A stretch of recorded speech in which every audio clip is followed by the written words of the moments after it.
to just learn about the ins and outs and kind of what everyone else is doing. Fantastic. Thank you for taking time to join us today. Monica Harrelson? Hi, yes. Can you hear me? Yes, could you introduce yourself really quick? Okay, yeah. My name is Monica Harrelson with the Division of State Operated Healthcare Facilities, and I'm on the call today to continuously learn more about supportive living and see how we can assist our residents from the facilities to transition to more independent residents. Fantastic. Thank you for joining us. Carla Hill.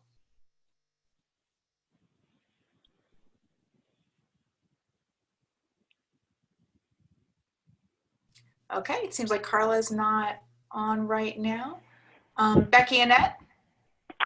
Yes, this is Becky Arnett from Trillium Health Resources. I'm one of the IDD Care Coordination Managers. Fantastic. Glad you can be with us today. Cheryl Stengel?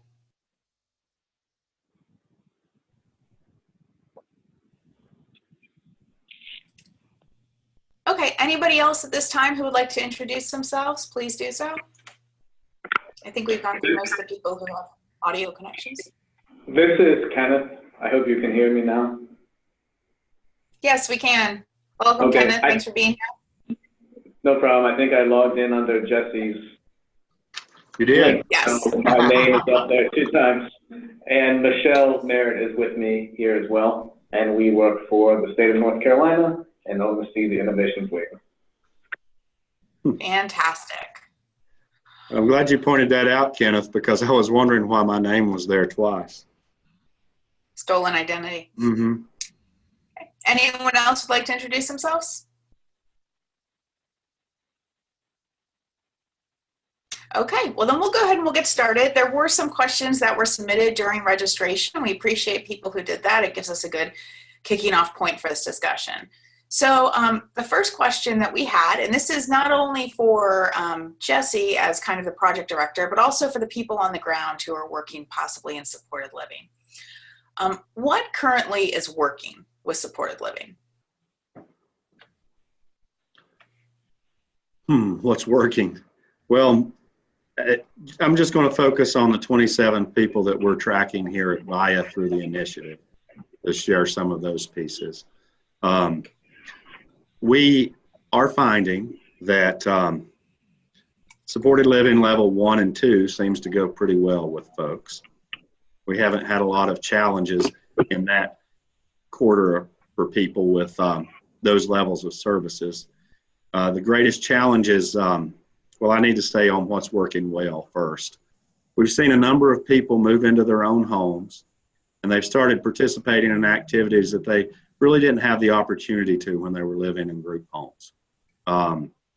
Some of the stories that we've shared throughout the initiative, folks that are working with Liberty Corner Enterprises that have transitioned into their own places and they're working and they're actually reducing the amount of staff that they have as they become more independent in their homes.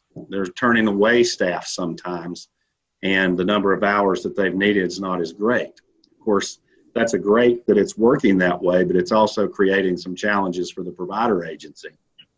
There's also a couple of situations where people were in their own homes and they were living in what was a group home setting, but supported living allowed it to transition to them receiving supported living so that they did not have to have the licensure rules in their home.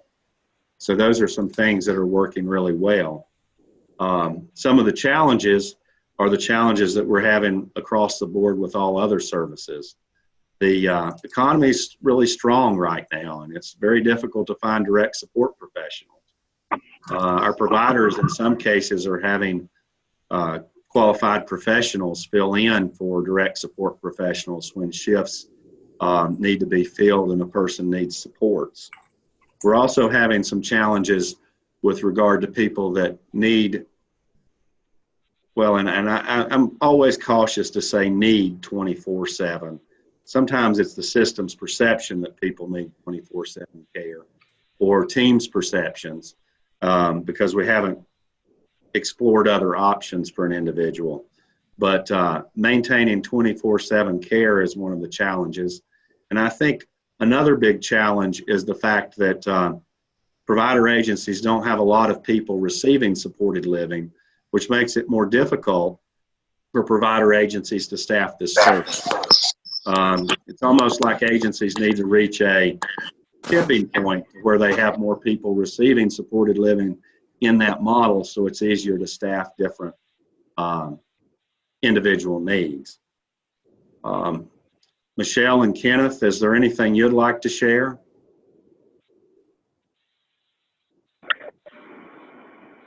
I'd just like to say that we're continuing to get feedback and additional information, and as our waiver renews, which will hopefully be April 1st or near after, there are some changes to the service definition, but we're also happy to learn more as it goes. And I think, you know, when we talk about things going well, when we're having another kind of survey going out for individuals about their quality of life using supported living. I know that we had a webinar with Trish Farnham for the first kind of survey that came out, and that kind of showed, you know, some of the successes of supported living, but we agree with Jesse about, you know, some of the challenges as well. And what about individuals on the call who might know someone receiving supported living or might be part of an agency that facilitates supported living? What's working well and what are the challenges? And just a reminder, you may need to unmute yourself to speak.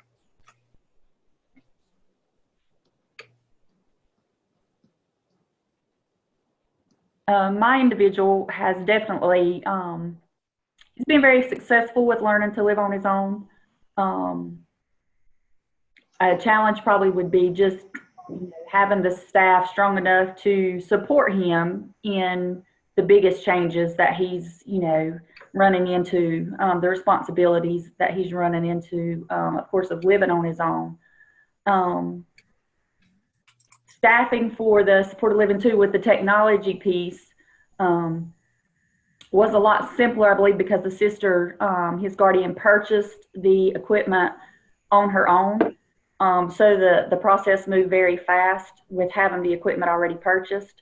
But that has been very successful, having his monitor to be able to load things in there, keep up with his schedule, check in if needed to, alerts for his, you know, the different needs that he needs with the program. So it's been very successful for him. But then, like I said, the challenge is, you know, is just all the new that he is exposed to and new responsibilities. Angela, what kind of equipment's he using? The system is called Grand Care, and he has the sensors are placed on doors and cabinets and those kinds of things. And he has one central monitor that we can log into, like I log in and post his workers' schedule every month. Doctor's appointments are posted there, activities are posted there. You can call into that program as well. So it's very user-friendly and seems to be working very well for him. So you're using that to schedule a lot of his staffing and monitor when he doesn't have staff? Yes. He has an on-call staff for, you know, like overnight time for the 24-hour piece, that if certain things are, if alarms, you know, go off for certain things, like one of his is like going outside during the night. So if that happened, then it's set up to where staff would contact him through that. And then if there was a situation, and of course he didn't respond in a manner of, you know, time, then staff would go to the home. What level of supported living is he using? 2. 2. Mm-hmm. Okay. Thank you. You're welcome. Thank you for sharing, Angela. Sure. Anybody else want to share their experiences or challenges? Well, Angela brought up a point that was in another one of the questions we received during registration, and it was around staffing. And the question that we got was, can you give us a few examples about what has worked to attract reliable backup staff? So, and anyone working at an agency, if you want to give information, or Jesse, whatever you've heard from our grantee participants.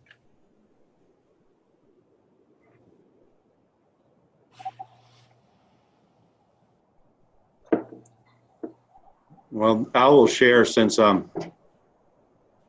what I have heard from a couple of our agencies is that staff like working supported living when they are doing it. So that's one positive about linking a person with a supported living worker, is that as they understand their role, they like the fact that they're usually working with one person specifically, and they also like the fact that they're more actively engaged in community activities. That's what I have been told by a couple of our providers with regard to attracting staff to provide supported living. That's really all I have on that question, though. Okay, what about anybody at a possible agency or LMEMCO? What are some examples that you have, or some tips or best practices for attracting reliable backup staff? I know when I worked at a provider organization in Florida, one of the things that we made sure was not only that the primary staff for the individual being served was interviewed by the person being served, but also backup staff. And I always felt like that kind of made the backup staff feel a little more committed to their position and to the individual they were serving. So making not only your primary staff, but also backup staff have those kind of face-to-face interviews with the person being served, we found really helpful at the agency I worked at in Florida. I've been lucky to run into that issue yet. The guy has 3 staff, and they enjoy it and they work well together. So thank goodness I haven't had a staffing issue yet. It's great. It's great. Okay, we also received a question, and we've received it on a couple of the webinars that we've done about roommates. So how do you find roommates? How do you match roommates appropriately for the best outcomes for both individuals?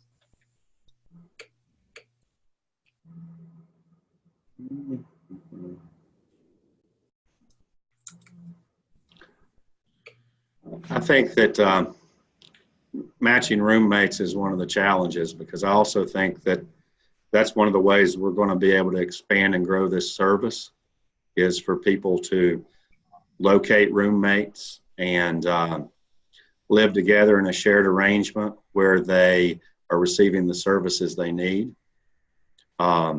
Because roommates become natural supports also in some manner if they're paired correctly and they're friends of individuals. I don't think that there's any good way to just match roommates through MCOs because of the managed care organizations, because of the HIPAA parameters that we have to deal with, the privacy issues when I say HIPAA, because we can't really advertise certain things about people to help individuals seek roommates. I do know that there's some groups, stakeholder groups in different parts of the state, and there's a very active one in Chapel Hill that shares information about finding roommates for supported living. And I think it would be a wonderful thing if some way a bulletin board could be created in some place. It just couldn't be with a managed care organization or anything that's state operated, that would allow people to post what they're looking for regarding roommates and meet people and interact to see if that could work. Those are the only thoughts I have about it.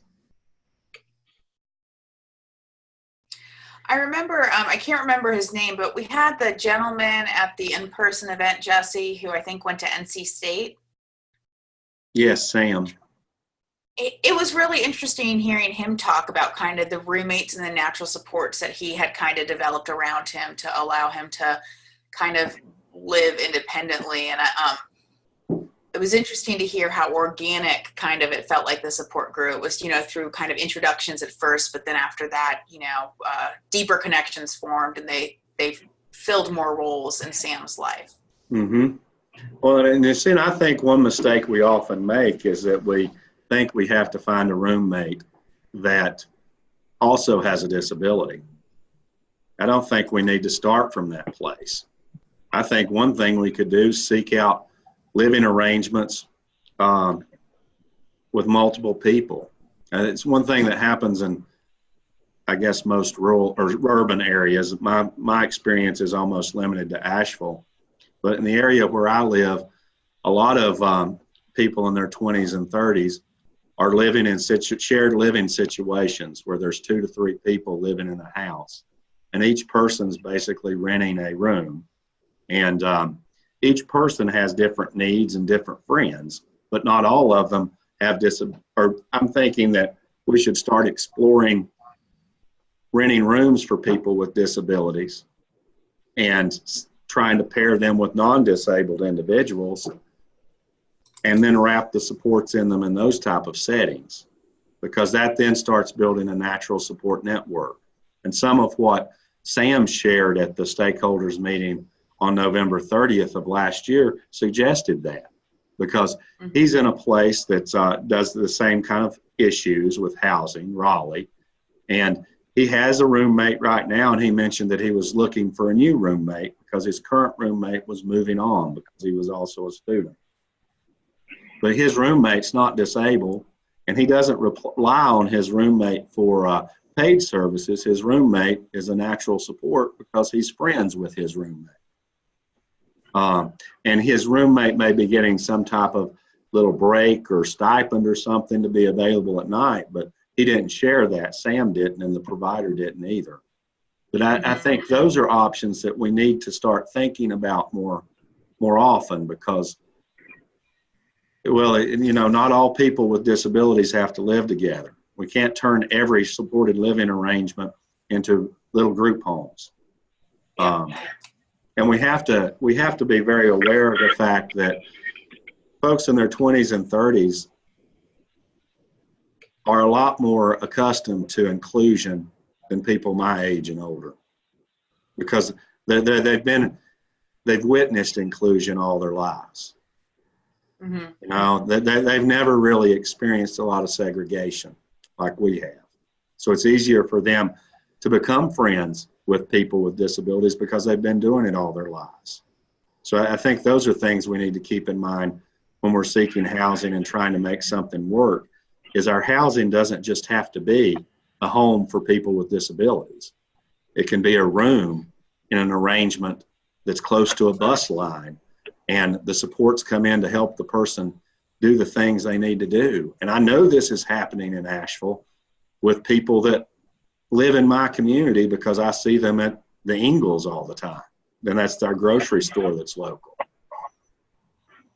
I'll quit talking and let someone else share.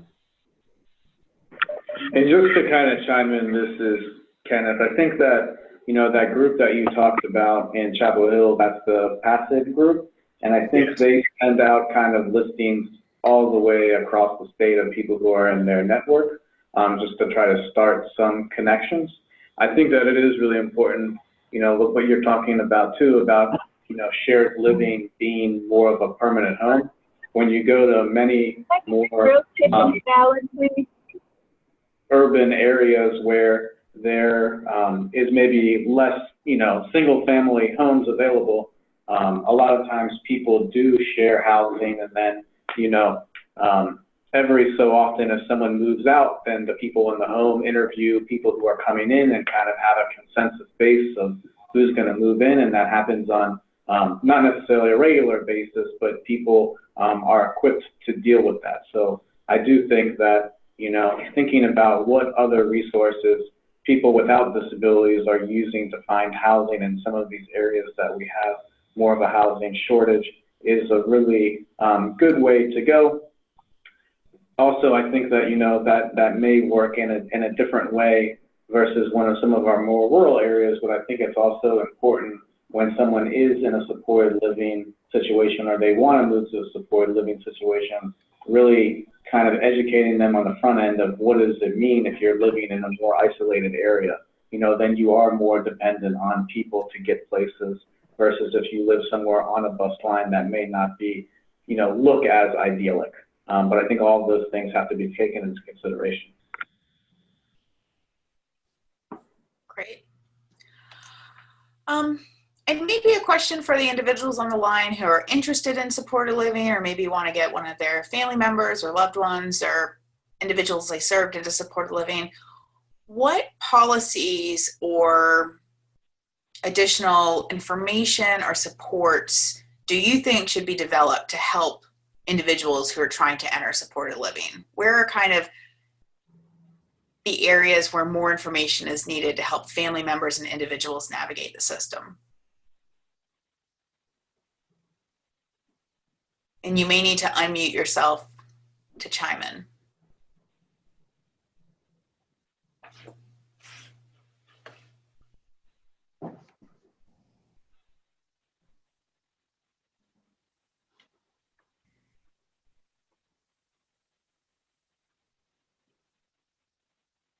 Now, I know a lot of people on this call and you guys are chatty, so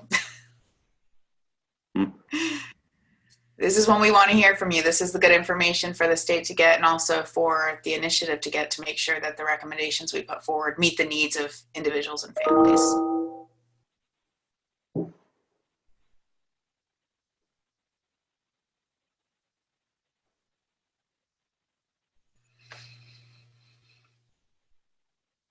Okay, well, we'll come back to that at the end.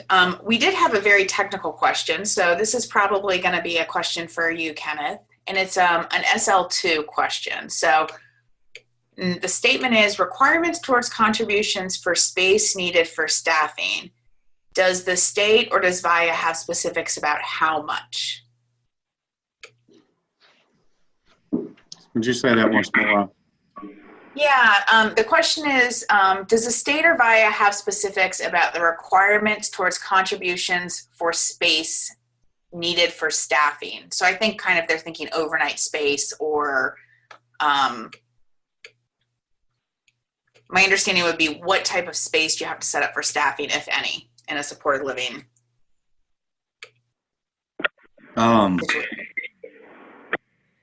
Really, the way it in supported living, it is the individual's home. So you don't have a staff office in the home. You don't necessarily have a room for the house, for the staff to sleep in, because if somebody needs to be there overnight, they should be awake. Or if you're saying they have to have a person sleeping in the home, I guess in that case you would provide them a room. But that kind of that starts to turn it into more of a group home, in my thinking. I may be missing something, Kenneth. Right, I'm just trying to think. I mean, I think in answer to this question would really have to be specific to the individual and what's been set up. If it's a live-in person, then there would be more shared responsibilities for that rent.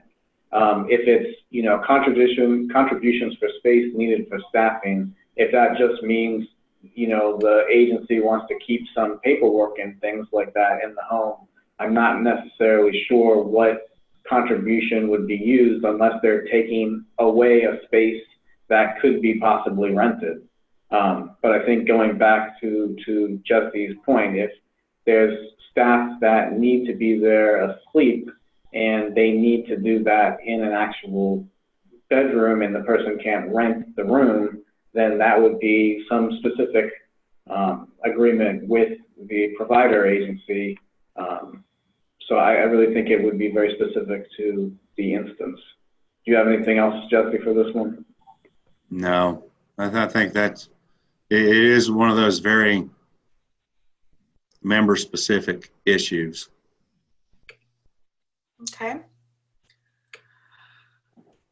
Well, I'm going to open up. We did have 18 people join us today to talk about supported living. What are some of the stuff that you want to know about, or what questions or comments do you want to make for Jesse and Kenneth?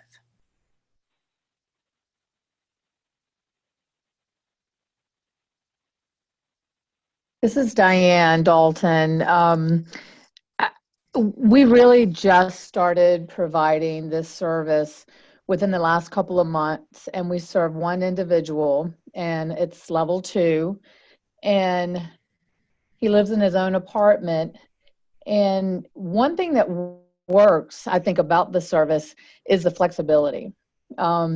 So if one week he needs 8 hours, or the next week he needs 10, or whatever, we do like the fact that there is that flexibility. I think that it makes it a very member-specific type situation. So there's some ebb and flow there. So that really works well. We haven't run into a lot of these other issues because we are new at providing the service. But you know, we hope to provide the service to more individuals in the future. But right now, we're not running into a lot of big roadblocks. The individual that we serve, like I said, needs just a few hours a week to maintain. And they're learning the service as well as us at the same time. So, but I wanted to at least give that feedback. Great, thank you so much.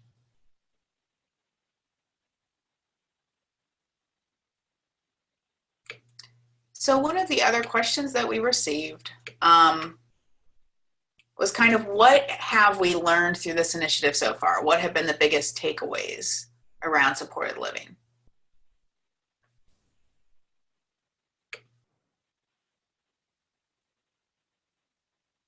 I'll start by saying housing's a challenge. We know that. And also,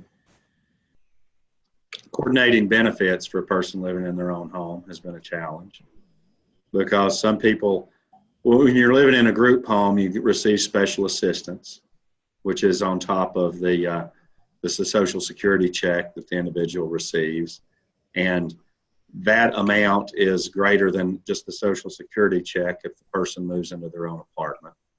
So I think one thing that we've learned is it would be great if we had more flexibility and money following people out of group homes, such as that special assistance dollar, so that it could help support their own homes. And the challenges with staff, which that's not going away.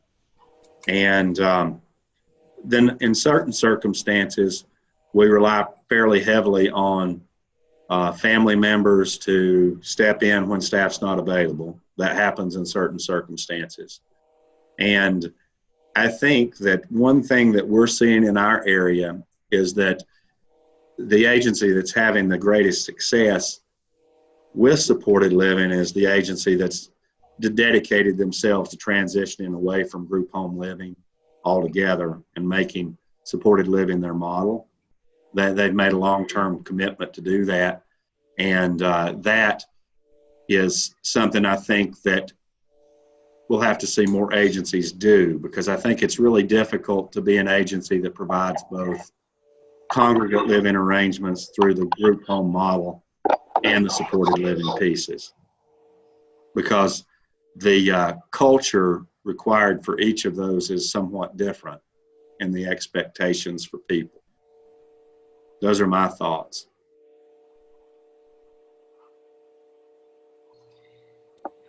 And what about you, Kenneth? From kind of the state and policy position, what do you think has been the greatest kind of lessons learned, or, you know, things that we need to incorporate moving forward to advance supported living? Well, I think, you know, one, going back to Diane Dalton's point about the flexibility of the service, I think that we really need to do a better job, you know, system-wide, of really explaining how supported living can be more flexible. You know, for the provider agency, it is a per day rate, so you don't necessarily have to think about it in those 15-minute unit increments. So, you know, it may be able to provide support in a different type of way than really being with the person all the time. And really, how do you kind of build that technology into that paradigm where maybe some of the staffing happens not necessarily, you know, person to person, but, you know, by using that technology to support the person. I think what we've also learned in the changes that we're making in the waiver is having the levels for supported living being less, you know, stringent. So when we developed the service, it was really strict that if you were at level 2, you had to have someone present, but they could be asleep. If you're at level 3, you have to have staff who's awake. So kind of stepping those back to really meet the needs of the individual and not have providers have to really follow some requirements that don't meet the person's needs.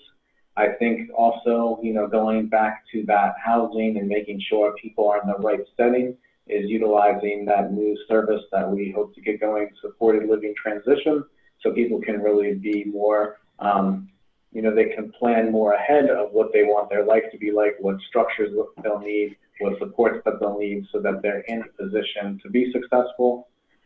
I think those are really the big ones. Again, I think, you know, dealing with backup staffing in possibly a different way for people with supported living. You know, how can people in their community provide some of that support more fluidly if they are building these natural supports? But I think those are kind of the big things that we've seen from the state. Wonderful. Thank you for that feedback. Okay, I'm going to open the floor up again for people who are on the phone. What would you like to discuss, or what questions do you have?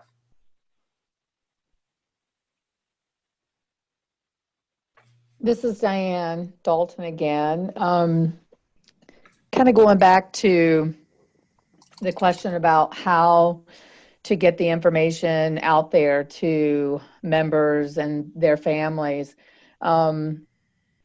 I know that's not an easy thing, but one thing I would like to see more of is maybe at annual plan meetings or interim meetings throughout the year that care coordinators and certainly the providers, we're willing to tag team this, but introduce this service to folks who might be interested in it and really explain it. You can read the definition, but I think the families and the members really rely on the MCOs and the providers to kind of help fill in the blanks and explain things. So I'd like to see that happen a little bit more, just to help educate folks out there through the MCO and provider, the combination of those two at plan meetings, or like I said, any other meetings that happen throughout the year. And I know this service is not for everyone, so I'm certainly not suggesting for every meeting, but for folks who might even remotely be interested, they can't take advantage of something that they don't really know about or understand. One thing we're working towards, Diane, and we should have it by the end of this year, if not before, is a number of video vignettes of people that are living and using supported living. It's going to actually show people that the agencies we're working with have been working with, and talk with them about how transitioning to supported living has changed their lives, why it was the right choice for them.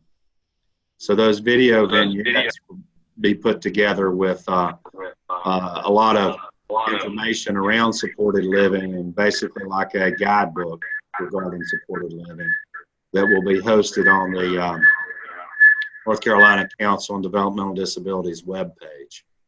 So that's our goal as a product that will come of this initiative. And then that could be an easy reference for providers and care coordinators to share with families prior to team meetings, so that they could explore what people that are receiving the service are saying about the service. Because moving towards this service is it's a cultural shift, not just for providers, but for families. It's so that would be one thing that would help address that need, because I agree that that's a need, because sometimes care coordinators and providers, we limit what individuals can do because we don't think to offer the options. And it's not anything that's intentional. It's just we're always thinking inside our own box. And if the family doesn't ask about other options, sometimes we don't share that. So it's the website resource would be a way to raise awareness about the difference between supported living and other residential models.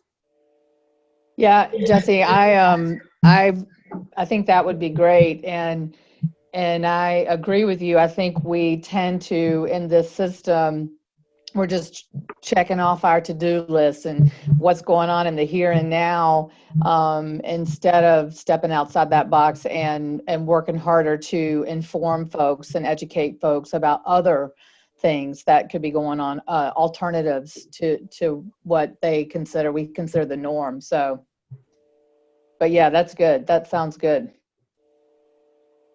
Okay, I have Kathy's raising her hand. Kathy, do you want to ask a question or make a comment?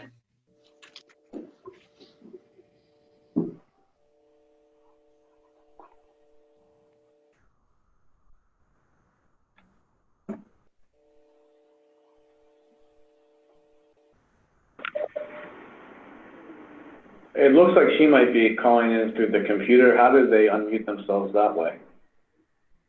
Her mic is actually unmuted. It's her screen that's not unmuted. So I don't want to unmute anyone's video without permission. You never know if Right. if they're in their office or driving or, don't want to distract them. So, well, Kathy, just message me if you are on and would like to make a comment. In the meantime, Kenneth, do you want to talk about some potential changes to the waivers around supported living and the impact that might have? Right, and I'll go over a few other changes as well. So really for that supported living, the change that we've heard from the community and that we've made is to make those levels less stringent, and we had a webinar with this group on that. So again, if you had supported living level 2, it wouldn't necessarily have to have staff present, and if you had level 3, they wouldn't have to be awake. As long as your needs were being taken care of, then you could use different technology and things like that. And that should help with some of those people who have more significant needs during the day, but less at night, and not forcing them to have this on-site person.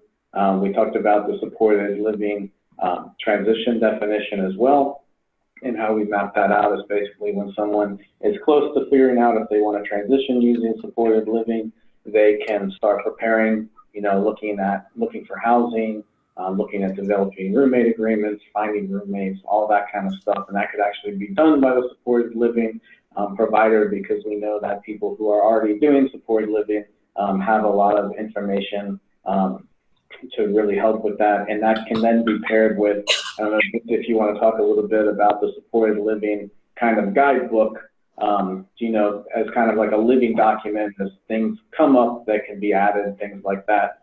And that could be a really good,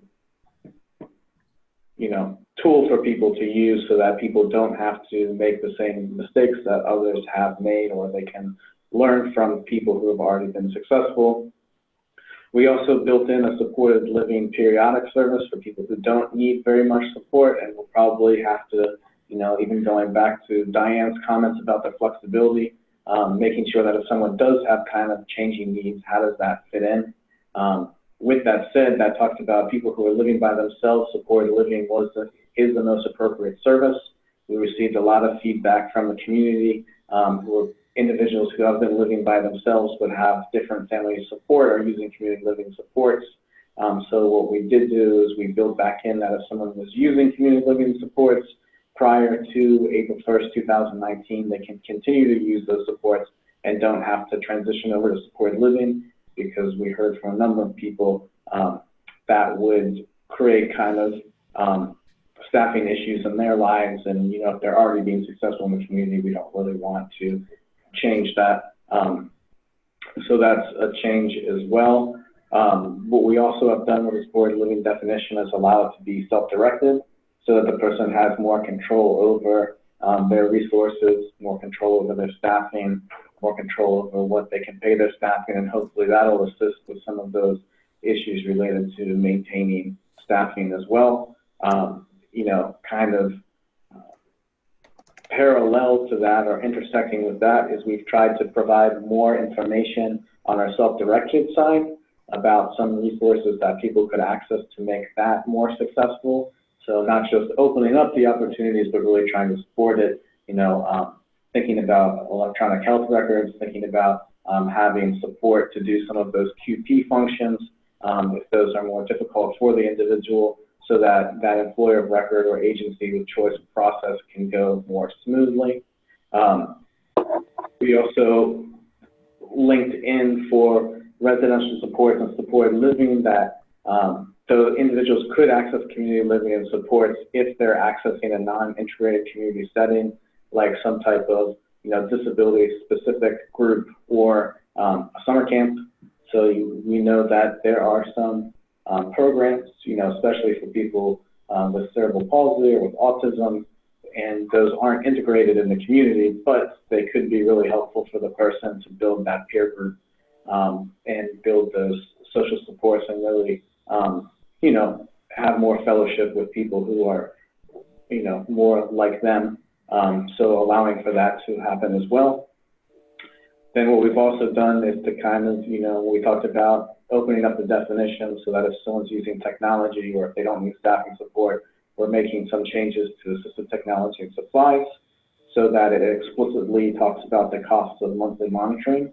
So what we've had a few times is that someone's gotten some type of service, however, for that remote monitoring. However, because they need a phone or the internet, they've had trouble getting that approved. So really talking about how assistive technology really supports the product plus accessing the product going forward.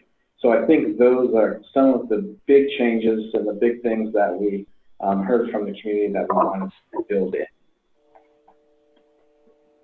Great. Well, that all sounds really exciting and really responsive to the feedback that's been received throughout this project. So it's great to hear. I think Kathy, she did message me. She does want to make a comment. Kathy, go ahead and see if your mic's working now.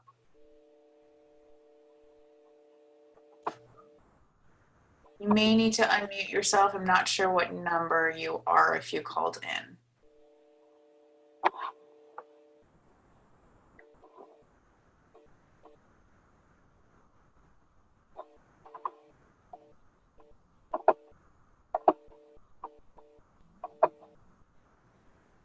Okay, she says it's not working, unfortunately. Well, Kathy, if you have a question, you can feel free to type it in the chat box and I can read it out loud, or we can just follow up after this stakeholder meeting. So we have about 10 minutes left. Want to give everyone an opportunity to say any closing thoughts they have or any closing questions.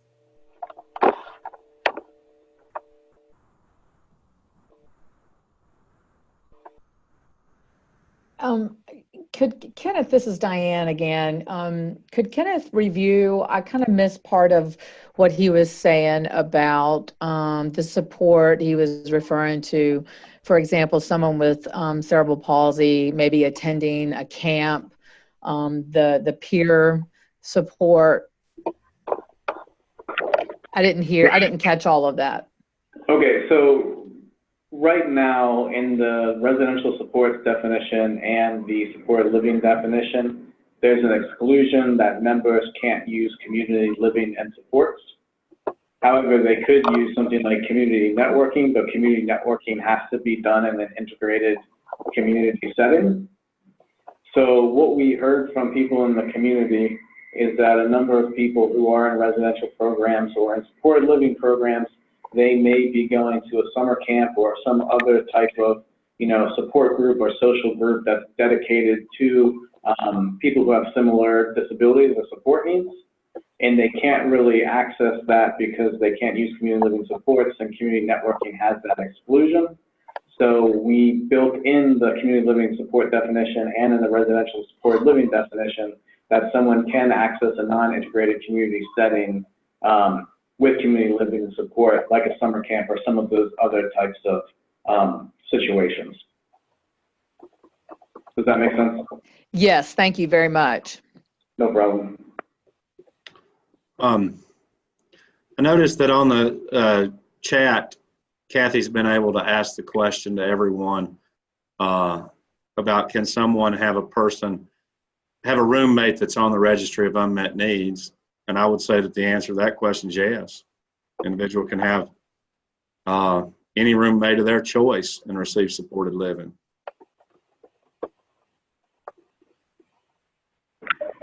Right. So there's no exclusion that people with supported living have to live with other people who have the innovations waiver. If someone was on the registry of unmet needs and they had support needs, then that would have to be, figured out with that person's team and that kind of stuff. But yes, there would be no exclusion. Great. Kenneth, I have a question. Do you see any changes to supported living under Medicaid transformation in the tailored plan? Not at this point. So right now, the supported living definition is in the innovations waiver. So with Medicaid transformation, the innovations waiver, that 1915C waiver, is still going to live within the tailored plan. So I don't see too much change to the actual service definitions going along with Medicaid transformation.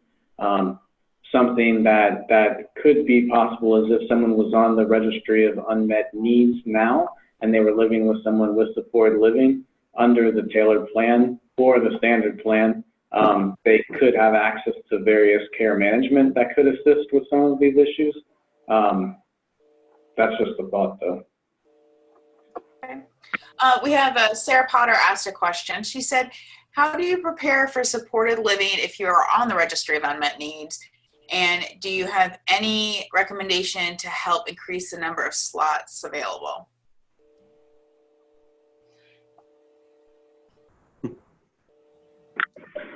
So do we have recommendations to help increase the number of slots available? So,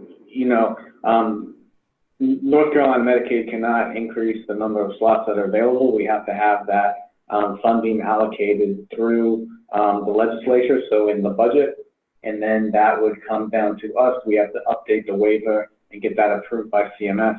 Over the last few years, we got 250 additional slots, I think, in fiscal year 2017, and 400 slots fiscal year 2018.